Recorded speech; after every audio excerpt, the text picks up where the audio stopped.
Trending ngayon, daming nagulat dito. Dal Panopio to Hinebra, kapalit si Mab Ahamnisi na nga ba?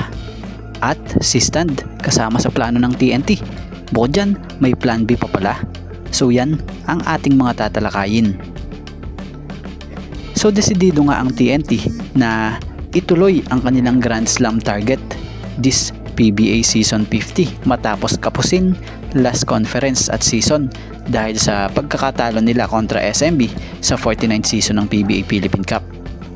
So bagamat wala ngang magbabalik na Jason Castro dito sa TNT dulot nga ng patuloy na pagre-recover nito mula sa kanyang natamong injury last conference or last season, ay may magbabalik namang important piece din dito sa TNT at ito nga'y ang TNT MVP na si Reynan Batak.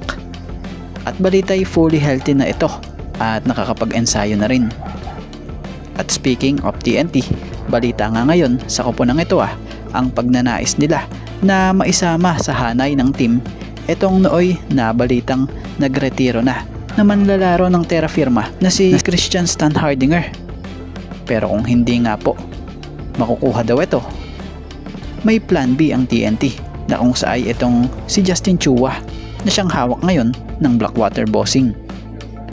So si Justin Chua, kung makukuha nila ito, makakapagdagdag ito ng size sa team. May taas itong 6'6" at maaasahan din yung power nito sa rebounding. So bukod pa pala kay Justin, plano din makuha di umano itong si Kevin Ferrer para mas mapalakas pa di umano ang kanilang roster na siyang may maayos ding average stats sa last season na kung saan nag-average ito ng 10.25 points per game, 2.38 rebounds per game at 1.25 assists per game. So tingnan na lang natin kung ano ang magiging resulta ng mga new plan ng TNT sa kanilang kampanya sa paparating na season.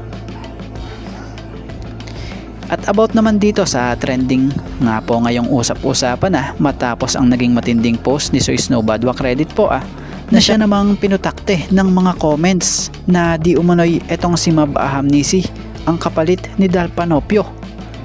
Bukod dun may lumabas pa nga rin pong mga posts.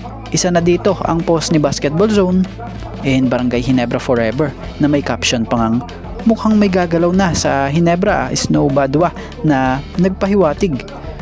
Gaano to katotoo mga Cubs? Maverick Ahamnisi to Dal Panopio? So para sa opinion natin dito maaaring nakakagulat, oo, dahil Dal Panopio yan may bit-bit na mabigat na basketball resume gaya ni Maverick Ahamnisi nung pumasok ito sa PBA. So about sa dalawang pangalan na nabanggit sa mga nabasa natin ito, opinion natin dito, siguro nakakagulat na hindi.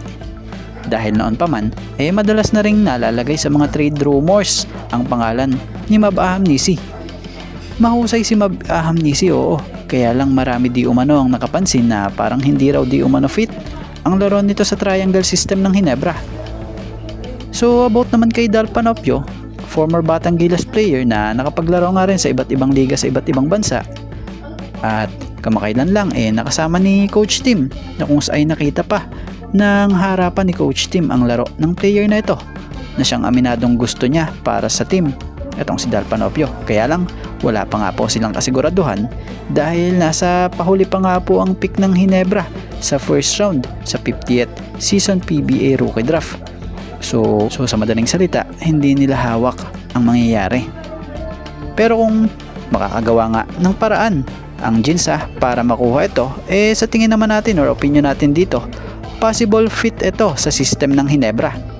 Dahil hindi ito papasa sa standard ni Coach Tim kung hindi niya ito nakitahan ng potential para sa kanyang system na pinapatakbo. So tingnan na lang natin kung dumating sa puntong Mab Ahamnisi for Dal Panopio soon.